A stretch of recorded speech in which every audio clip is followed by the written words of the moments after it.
Welcome to the Advanced Persistent Security Podcast, where we discuss the world of IT and cybersecurity. Don't be left in the dark about what is going on in the world around you. Here is your host, Joe Gray.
The first control that we are going to discuss, control number 1, is the inventory of authorized and unauthorized devices. While it seems kind of common sense, organizations need to know precisely what devices they have, what devices are authorized, and devices that are explicitly unauthorized.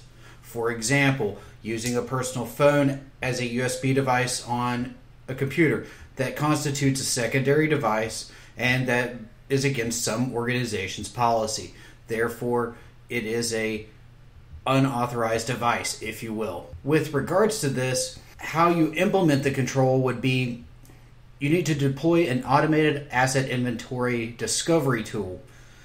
This could be something as simple as having continuous vulnerability scans, which is something that we'll discuss in control number 4. But you could also use a tool like Angry IP Scanner, various ping tools, or Nmap as a cron job that runs periodically, hourly, daily, a few times daily, weekly, or what have you, to actually see what hosts are there.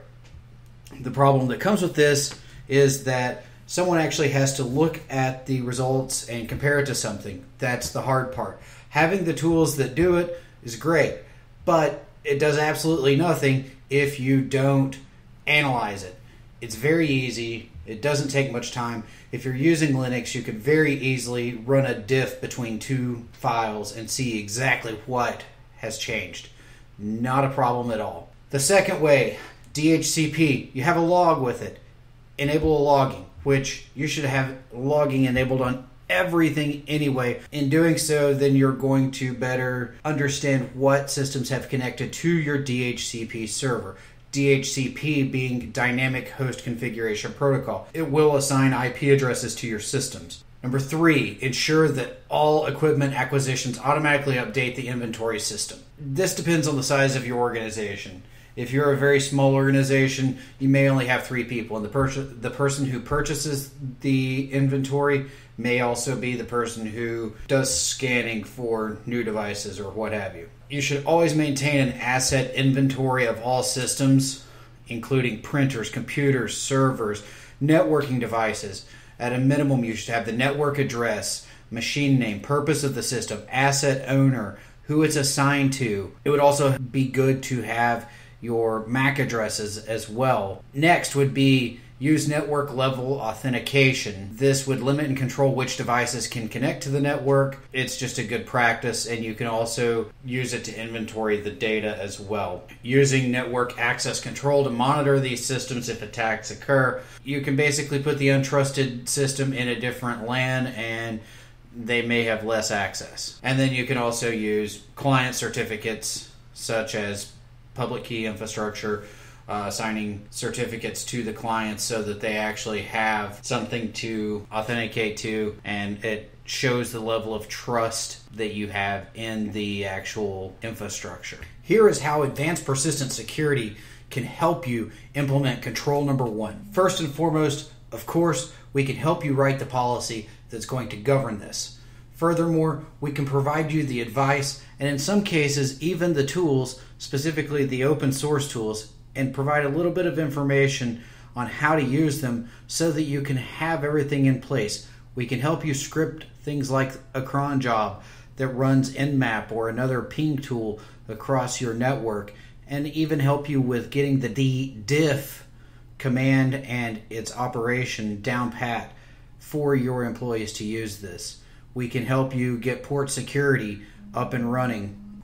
Sit tight. We are going to take a quick break and we will be back to discuss critical security control number 2, inventory of authorized and unauthorized software. Are you looking for a place to advertise to the unique audience of IT security professionals and enthusiasts? Look no further. Advanced Persistent Security is seeking sponsors. This slot could be yours. Contact sales at advancedpersistentsecurity.net for more information. Thank you for sticking around through the break. We are back to discuss the inventory of authorized and unauthorized software. This is control number 2 in the SANS Top 20. The first step is that you should deploy application whitelist technology that allows systems to run software only if it is on the whitelist and prevents execution of all other software on the system. This could be very simple. This could be very complex depending on the size of your organization and your policies. Secondly,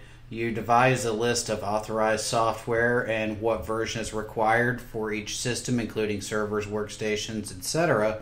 And it should be monitored by file integrity checking tools like Tripwire to validate that the authorized software has not been modified, that someone's not turned it into a Trojan or put any other type of wrapper on it or anything of the sort that could change the integrity of it. You should regularly scan for unauthorized software. You could do this using your intrusion detection system or vulnerability scanner and essentially have it alert you whenever it finds something it shouldn't, such as executables, DLLs, any other things that go with files, and if it's a different version, it could alert you as well. You should also deploy software inventory tools throughout the organization for each operating system, for each function and role.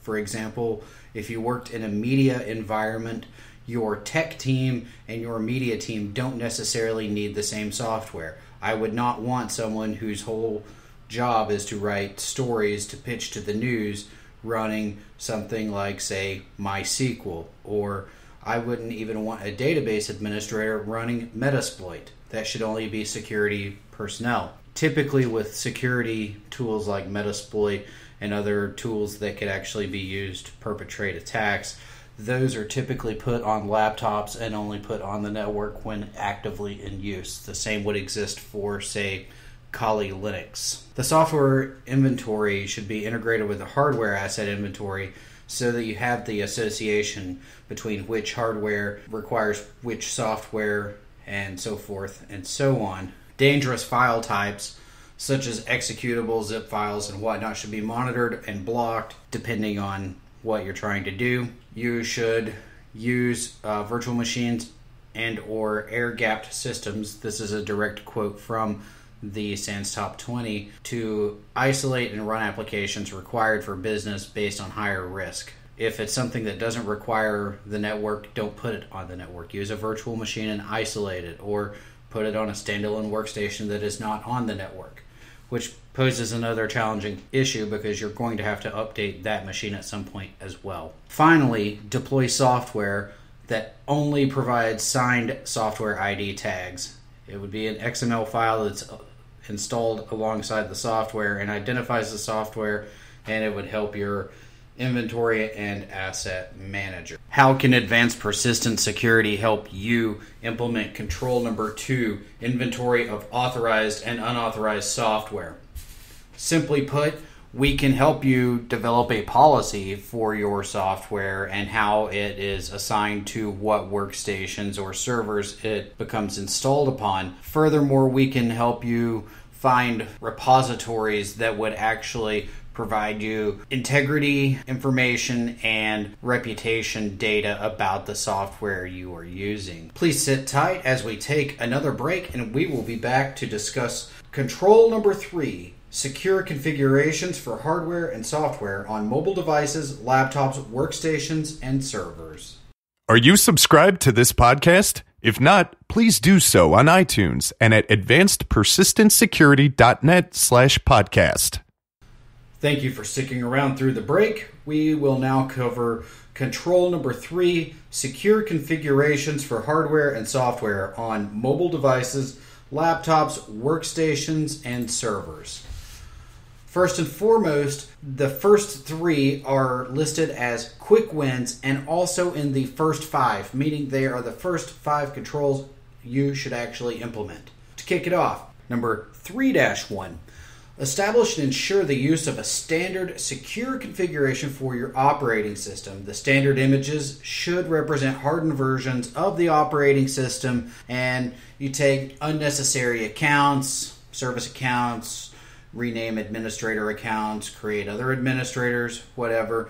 Disable and remove unnecessary services, change your configuration, such as Windows Service Path Enumeration vulnerabilities, close unused network ports, implement your IDS, IPS, firewall, what have you, ensure that the antivirus is on it, and you should try to ensure that the configuration of these machines resemble each other very closely, meaning no 2 machines should be vastly different. Using the media and tech team example for an example, the media team should have one distinct baseline.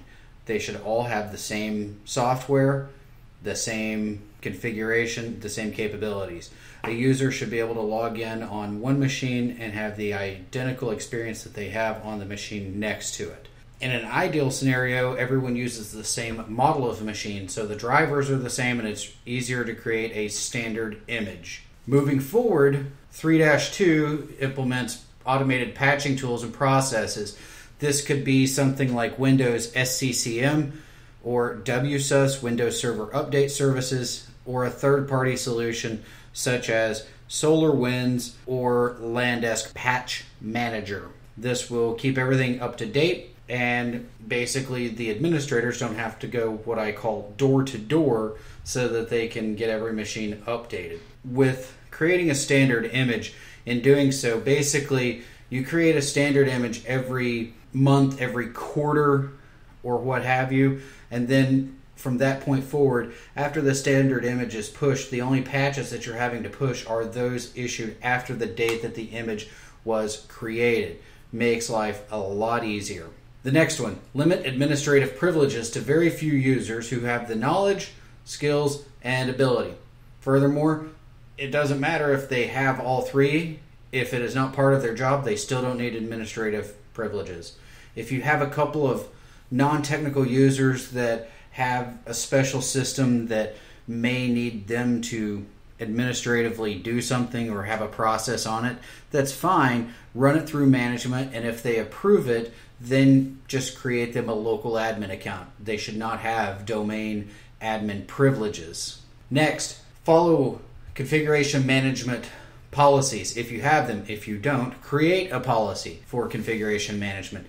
Essentially what this will do is it will force any user that wants to change the configuration of their system to bring it to management's attention and go through a review process consisting of, say, 1 to 3 people at a minimum that will review the requirements and look at it from a budgetary and operational and just an overall business perspective and approve or deny it. Next, you store your master images on securely configured servers validated with integrity checking tools such as Tripwire so that no one can come in and modify your master image. If possible, you should negotiate contracts to buy systems configured securely out of the box using standardized images. That way, your tech team staff has fewer things to have to update and change, but it's not always the case. Next, do all of your remote administration of servers, workstations, and whatnot over secure channels. There are some examples such as Telnet, VNC, and RDP, Remote Desktop Protocol, that do not actively support strong encryption. You should always use something like SSL, IPsec. If you have to use something like Remote Desktop, you can use it, but use it over an encrypted connection. So if you have to establish a VPN connection using IPsec to the system, that's fine. It's defense in depth. This reiterates file checking tools to ensure that critical files, including sensitive system and application executables, have not been altered. A lot of antiviruses can do this, especially the next generation endpoint protection wave of stuff.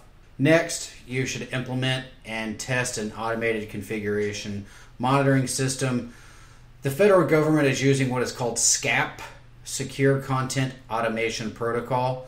So what it does is it takes a security guide that you define and it will go through and ensure that the system meets that requirement. All requirements are met. It will output it all to you.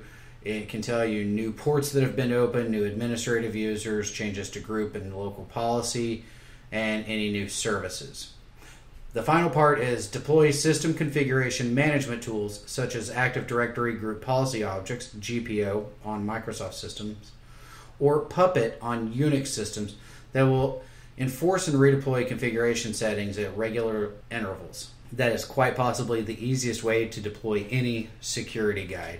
You can get some security guides from the Center for Internet Security.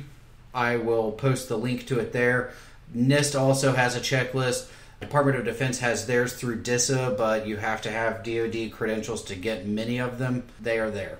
How can Advanced Persistent Security help you meet these requirements? We can help you build a policy to address everything that this control requires. And furthermore, we can conduct training with your technical staff of why these steps need to be taken and how to implement it. We can help you put together a configuration management program. We can help you build a secure baseline.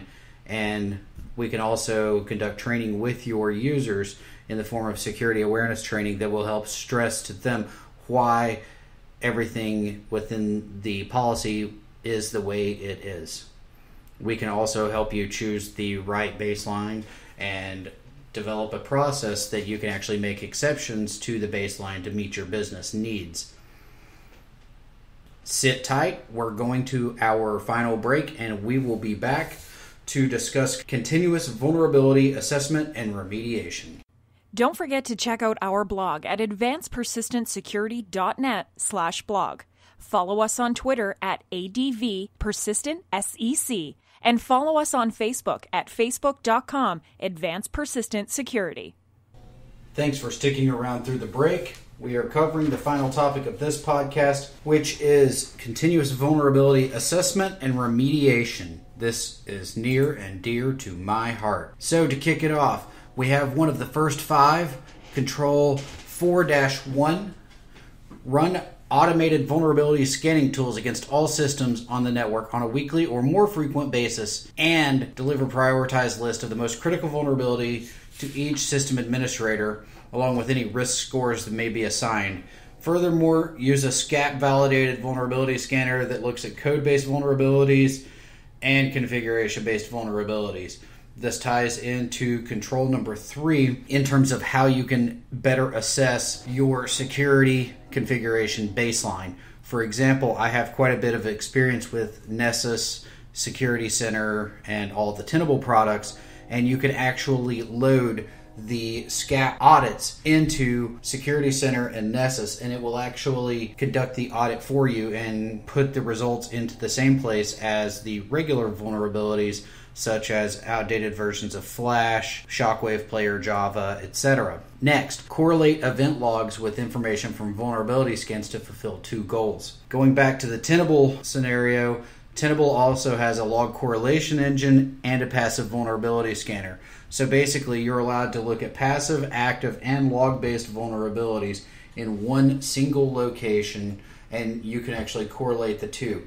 You can also tie it to your intrusion detection system, and it will even help you correlate it with that as well. And if, God forbid, that you are attacked, you can actually get more in-depth information as to how it happened. Moving forward to number 4-3, you perform vulnerability scanning in an authenticated mode, either with agents running locally on each system or with remote scanners with administrative rights.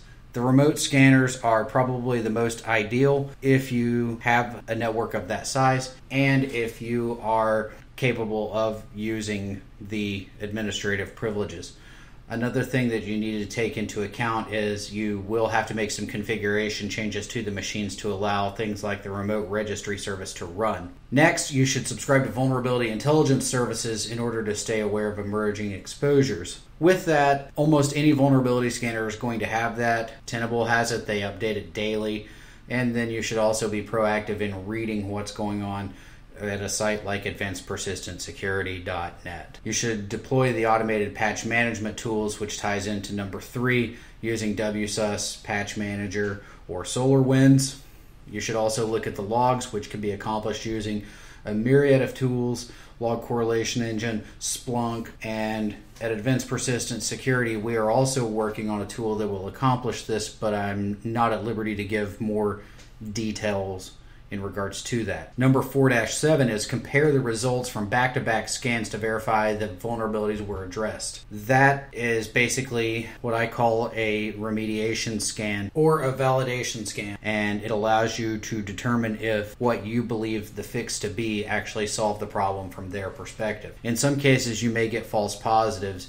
You may update a product and it will leave a registry key behind, and you have to go back and delete the registry key, but otherwise the software was already off the machine. Then you should also ascertain what you need to accept in terms of risks, what are vital to business functions, and get approval from senior management in terms of the vulnerability itself. Next, measure the delay in patching new vulnerabilities and ensure that the delay is equal to or less than whatever your regulatory compliance and organization have set forth. For example, the Department of Defense has thresholds for the 3 levels of severity, categories 1, 2, and 3. Category 1 vulnerabilities should be remediated within 30 days, Category 2 within 6 months, and Category 3 within 1 year. That would be measuring the delay. This can be used as a business means to determine if you have adequate security staff, how proactive your security staff is, and if there are any significant procedural hiccups, such as like a configuration management program. Next, you should evaluate critical patches in a test environment before pushing them into production. Always, always, always test if you can. If nothing else, if you have a machine that you can use, you just test for whatever baseline you're working with. Ideally, a virtual machine might be best, but you may not capture everything with that. And sometimes you can't really revert back. You can't uninstall the patch, so you would have to restore from a backup. And then finally, establish a process to risk rate vulnerabilities based on exploitability and impact of the vulnerability. Segment it, apply whatever mitigations you can, and then apply patches for the riskiest vulnerabilities first. That obviously would be the most sound idea, simply on the premise of reducing your risk as appropriate. So how can Advanced Persistent Security help you with this? We can help you in more ways than you would ever imagine. We can help you, obviously, by creating a vulnerability management policy that would delineate things such as the thresholds and whatnot that the organization would implement to say, this is acceptable, this is not, this is how you patch, these are the methods you are used, these are the authorized personnel to do it. And we also offer vulnerability management services, which would in effect have advanced persistent security personnel log into a system using a VPN or whatever means you desire. We would log in, and using your automated tools or manually, we would update your systems to whatever point you define. Finally, we can also conduct training with your technical staff on proper vulnerability management methods and discuss things such as lessons learned from our experience. That pretty much sums it up for this podcast. Check back next week for SANS Top 20 Controls numbers 5 through 8, which will talk about malware defenses, application software security, wireless access control, and data recovery capability. Thanks for listening, and I will see you next time. Thank you for listening to the Advanced Persistent Security Podcast. Until next time, stay secure, and don't forget to subscribe to this podcast.